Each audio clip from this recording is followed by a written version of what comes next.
House is more than market trends and data. It's about people and programs.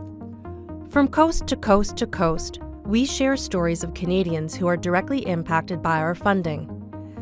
Today, we introduce you to Northern housing developers Amanda Doiron and Stuart Rostant.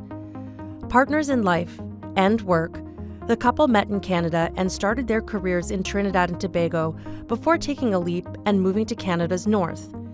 15 years in, they've turned adventure into opportunity into solutions. Thanks to the support from the Government of Canada's Housing Supply Challenge, Stuart and Amanda are forging a new path to housing construction in Canada's north.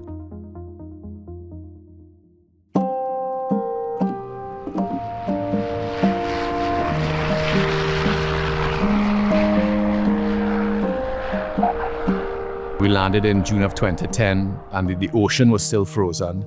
I think that was my first, like what have we gotten ourselves into? Stuart and Amanda met at university. She's from New Brunswick. He grew up in Trinidad and Tobago. Their mutual love of architecture grew into something bigger, and after graduation, they moved to Stuart's hometown to start their careers. 2 years in, an economic downturn forced a rethink, and Amanda had an idea. 1 month later, Amanda had a job with the government of Nunavut. I don't think anybody can know none of it until you've actually lived there. Cambridge Bay is a hamlet of 1,700 people on the southeast corner of Victoria Island. For 9 months of the year, the temperature does not rise above zero. For 2, the sun stays below the horizon. Shortly after arriving, Stuart also got a job with the government of Nunavut. And over the next few years, the couple developed housing projects, built a modular home, and deepened their understanding of the region's housing needs.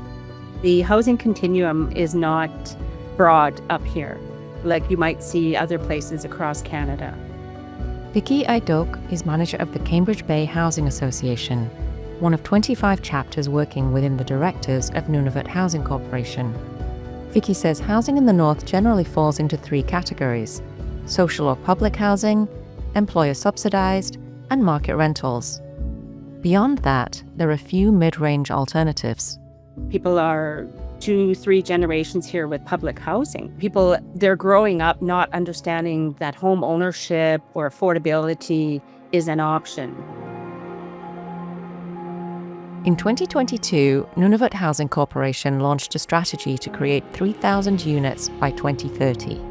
Nunavut 3000 is really more than just adding real estate. It's the partnerships that are being created.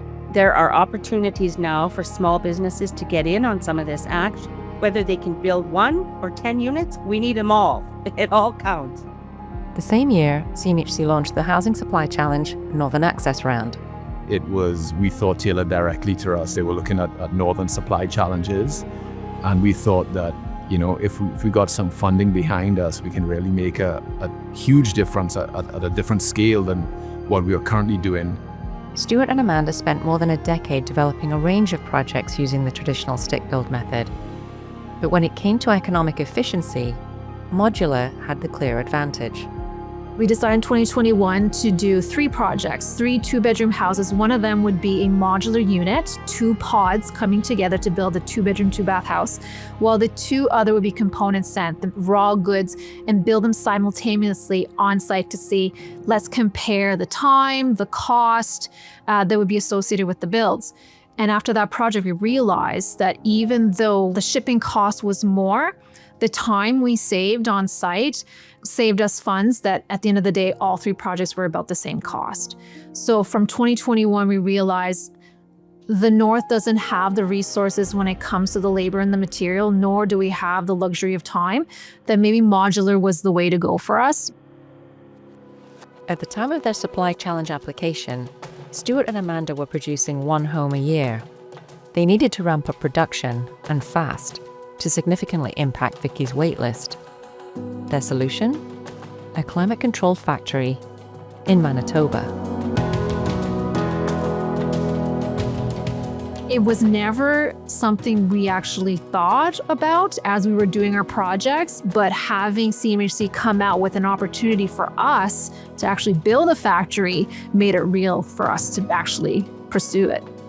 Over the years, Amanda and Stuart had developed connections with suppliers, manufacturers, and personnel in Winkler, Manitoba, all of whom were proficient in northern construction. Plus, the sailing season from Montreal allows for multiple shipments a year. And with where Winkler is located central to Canada, there was the idea of further down the road, if we want to actually start shipping from Churchill, or if we were to ship from Vancouver, then our transportation is central to Canada. It's the speed and the energy efficiency and the economic efficiency of it that just makes sense for Nunavut. Their proposal was a success, and construction on the factory started in 2024. By 2025, they were in production on their first order, 22 pods containing 9 homes for Nunavut Housing Corporation.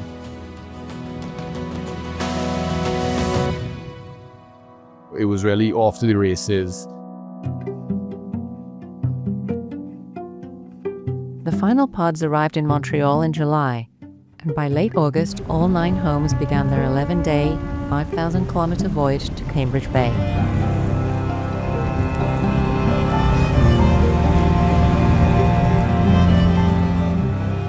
The factory crew arrived on site shortly after to complete their installation.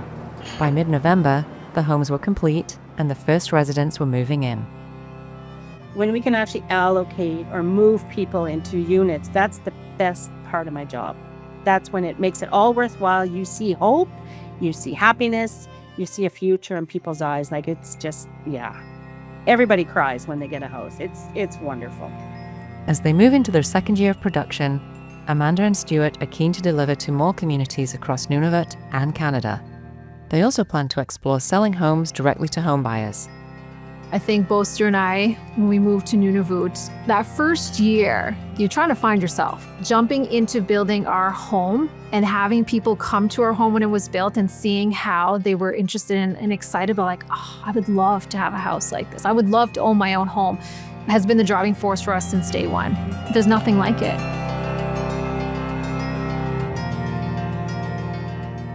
Thanks for listening.